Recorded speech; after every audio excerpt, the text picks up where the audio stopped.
جو اللہ کو پکار کر آپ سے بات کرے نا، اس کا خیال دوسروں سے زیادہ رکھے۔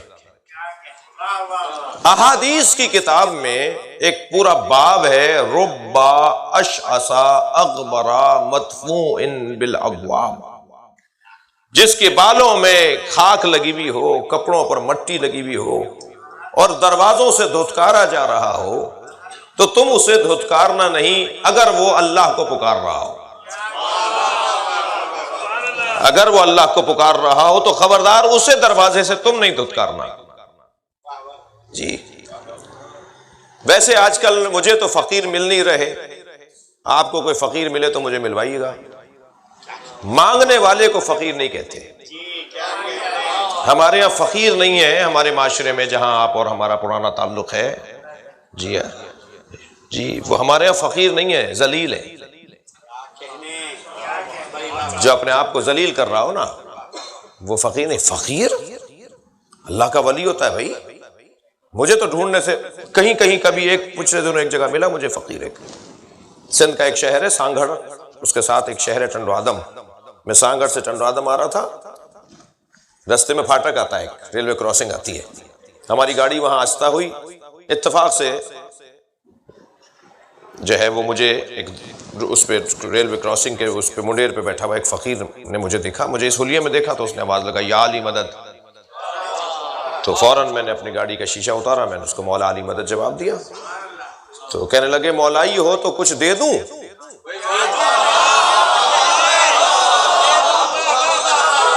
یہ ہے فقیر۔ میں نے اپنے ڈرائیور سے کہا میں نے کبھی گاڑی سائیڈ لگاؤ، یہ پہلا فقیر ملا ہے جو دے رہا ہے۔ ہاں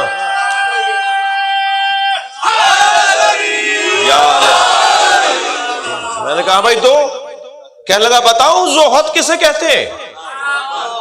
اللہ اکبر۔ میں نے کہا نہیں بتاؤ، مجھے بتاؤ کسے کہتے ہیں زہد۔ کہنے لگا زہد کی 7 منزلیں ہیں، جو 7 مرحلوں سے گزر جائے گا وہ زاہد بن جائے گا۔ اس کی پہلی منزل دوں گا، اگر تمہیں اچھی لگے گی تو دوسری دوں گا۔ میں نے کہا دو۔ کہنے لگا پہلی منزل ہے ذات کی نفی، اپنے آپ کو کچھ نہ سمجھو، اپنے آپ کو نادار سمجھو، فقیر سمجھو۔ صلوات پڑھے محمد والے۔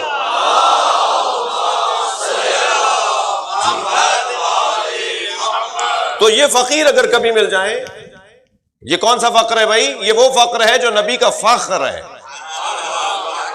الفقر فخری، مجھ مصطفیٰ کا فقر فخر ہے، مجھے فخر ہے کہ میں فقیر ہوں، نبی فرما رہے ہیں۔ اچھا خود سرکار ایک اور حدیث میں فرما رہے ہیں کہ رب الفقر ان یکاد کفرا، کتنے ہی فقر ہیں جو کافر بنا دیتے ہیں۔ یعنی فقر کافر بناتا ہے، اور سرکار فرما رہے ہیں فقر میرا فخر ہے۔ لفظ مشترک ہے، مطلب ایک نہیں ہے، اور کبھی بھی لفظ مشترک دیکھ کر ایک معنی نہیں نکالا جا سکتا۔ لفظ ولادت ائمہ کے لیے بھی قرآن و حدیث میں آیا ہے، لفظ ولادت میرے اور آپ کے لیے بھی آیا ہے۔ ان کے لیے استعمال ہوگا تو وہاں طہارت ہے، میرے لیے ہوگا تو وہاں نجاست ہے۔ لفظ بدلے گا مطلب بدل جائے گا۔ صلوات پڑھے محمد و آل محمد۔ محل بدلے گا، استعمال بدلے گا تو مطلب بدل جائے گا۔ نبی جو فرما رہے ہیں کہ فقر میرا فخر ہے، یہ کون سا فقر ہے؟ اور جو فرما رہے ہیں جو کافر کر دیتا ہے، مولا فرما رہے ہیں وہ کون سا فقر ہے؟ وہ فقر جو اپنے جیسے کی بارگاہ میں ہو وہ کافر بنا دیتا ہے، اور وہ فقر جو مولا کی بارگاہ میں ہو وہ نبی مکرم کا فخر ہے۔ محمد علی محمد صلی اللہم صل علی۔ بھائی آپ کی مجلسی سماعتیں مجھے مجبور کر رہی ہیں کہ میں اس مفہوم کو تھوڑا سا اور روشن کروں۔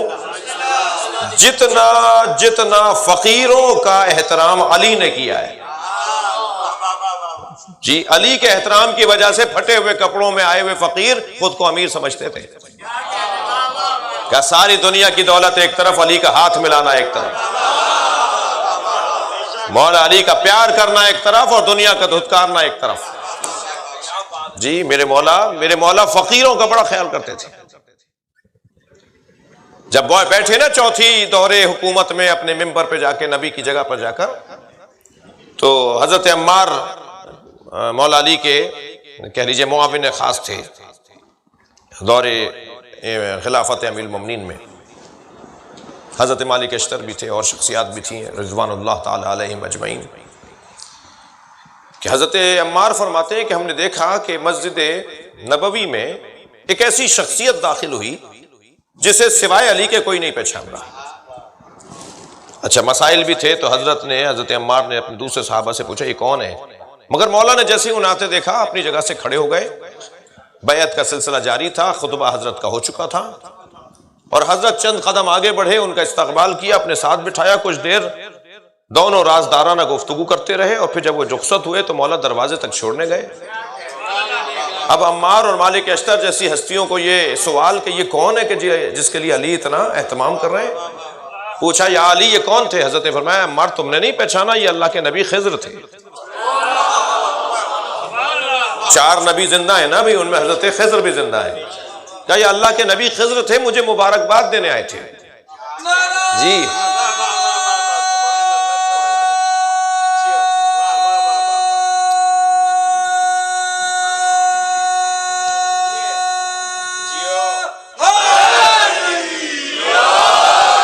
اب طالب علم ہو تو ایسے ہوں جیسے حضرت عمار ہیں، جیسے حضرت مالک اشتر ہیں، ساسا ابن سوہان ہیں۔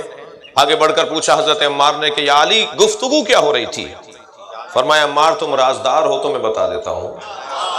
حضرت نے فرمایا عمار جب یہ مجھے مبارکباد دینے آئے نا تو کہا کہ میں اس خوشی کے موقع پر آپ کو ایک ہدیہ دینا چاہتا ہوں، اور ہدیہ انہوں نے مجھے یہ حکیمانہ جملہ دیا۔ اچھا کم سے کم یہ پیغام دے دیا ان بڑوں نے ہمیں، ہمارے پیشواؤں نے، کہ ہدیہ وہ نہیں دو کہ جو خشک ہو جاتا ہو، جو پرانا ہو جاتا ہو۔ ہدیہ وہ دینا چاہیے جو پرانا نہ ہوتا ہو، جس کی ضرورت مجھے بار بار رہتی ہو۔ بھائی میں ہار پھول بھی آپ کے گلے میں ڈال سکتا ہوں، میں جوڑا بیڑا بھی آپ کو دے سکتا ہوں، آپ مجھے دے سکتے ہیں، یہ بھی ہدیے ہیں، مگر سب سے اچھا ہدیہ علم کا ہدیہ ہے، جس کی ہر زمانے میں ضرورت رہتی ہے، ہمیشہ ضرورت ہی ہے۔ مجھے خضر نے ایک حکیمانہ جملہ ہدیہ دیا، اور جملہ یہ تھا کہ ما احسنو تواضع الاغنیاء علی الفقراء خشیۃ باللہ، کتنا اچھا ہے کہ صاحبان ثروت لوگ فقراء کے سامنے خاکساری کے ساتھ حاضر ہوں، انکساری کے ساتھ حاضر ہوں، گردن جھکا کر اور ان خاکساری اور نمڑا کر حاضر ہوں۔ کتنا اچھا ہے کہ صاحبان ثروت لوگ فقیروں کا احترام کریں خشیۃ باللہ، اللہ سے ڈرتے ہوئے۔ کہنے لگے کتنا اچھا جملہ مجھے تعلیم دیا، مجھے ہدیہ دیا۔ تو پھر کہنے لگے علی خوشی کا موقع ہے، خوشی کا موقع ہے، آپ بھی تو کچھ دیں۔ تو خضر نے تو مجھے یہ دیا کہ ما احسن و تواضع الاغنیاء علی الفقراء خشیۃ باللہ، میں نے خضر کو یہ تعلیم دی، میں نے خضر کو یہ ہدیہ دیا کہ ما احسن و تکبر الفقراء علی الاغنیاء ثقۃ باللہ، کتنا اچھا ہے کہ فقراء امیروں سے اکڑ کر بات کریں اللہ پہ بھروسہ کرتے ہوئے۔ صلوات پڑھیں محمد و آل محمد پر۔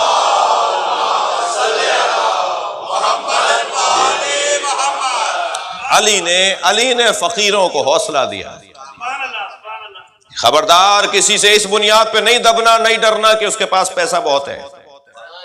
یہ اعتماد بن نفس مولا علی عطا کر رہے ہیں۔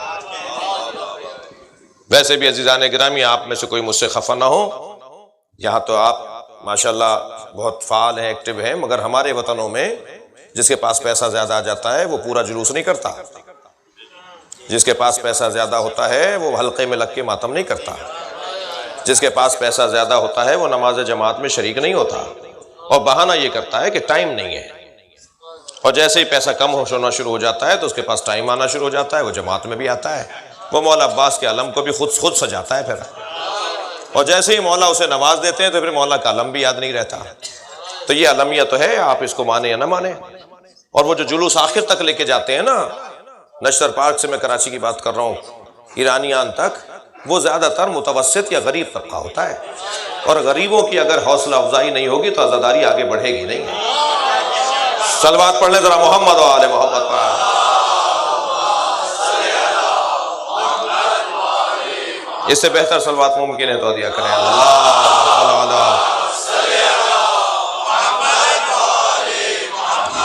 لہذا وہ جو اعتماد بن نفس مولا علی فقراء اور مساکین کو عطا کر رہے ہیں۔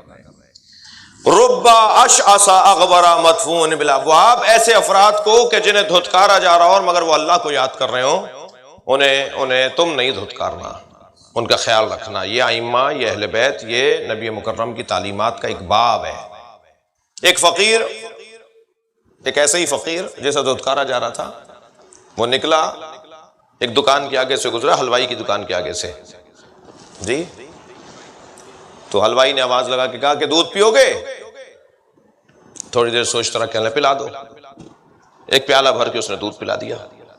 یہ دودھ پی کر 2 قدم آگے بڑھے تو ایک گڑھے میں ان کا پیر گیا جس میں کیچڑ تھی، جس میں گندگی تھی، اس کی چھینٹیں اڑیں۔ گلی کے کنارے پر اور رستے کے کنارے پر 2 آشنا آپس میں باتیں کر رہے تھے، ایک لڑکی اور ایک لڑکا۔ تو وہ چھینٹیں اڑ کر اس لڑکی کے اوپر گئیں، تو انہیں تو برا نہیں لگا، وہ جو ان کے آشنا تھے انہیں برا لگا کہ تم نے ان کے کپڑے خراب کر دیے۔ 2 قدم آگے بڑھ کے ایک تھپڑ رسید کیا اس کو، فقیر کو، اس آشنا نے ایک تھپڑ مار دیا۔ اب جیسے ہی تھپڑ کھایا اس فقیر نے تو آسمان کی طرف دیکھ کر کہنے لگا یا اللہ تیرا کام بھی تیرا ہی ہے، کہیں دودھ پلواتا ہے کہیں تھپڑ لگواتا ہے۔ ابھی یہ بولا تھا کہ وہ لڑکی زمین پر گری، تڑپ کر مر گئی، تو لوگ آگے بڑھے کہ تم تو بھائی بہت بڑے آدمی ہو، اللہ تمہاری سنتا ہے، تم نے بد دعا کی مر گئی۔ کہنا نہیں میں نے بد دعا نہیں کی بھائی، میں نے تو مناجات کی تھی۔ کہنا تم نے کچھ کہا اور یہ مر گئی تڑپ کر؟ کہنا نہیں، 2 یاروں کا مسئلہ ہے۔ صلوات پڑھ لے ذرا محمد و آل محمد۔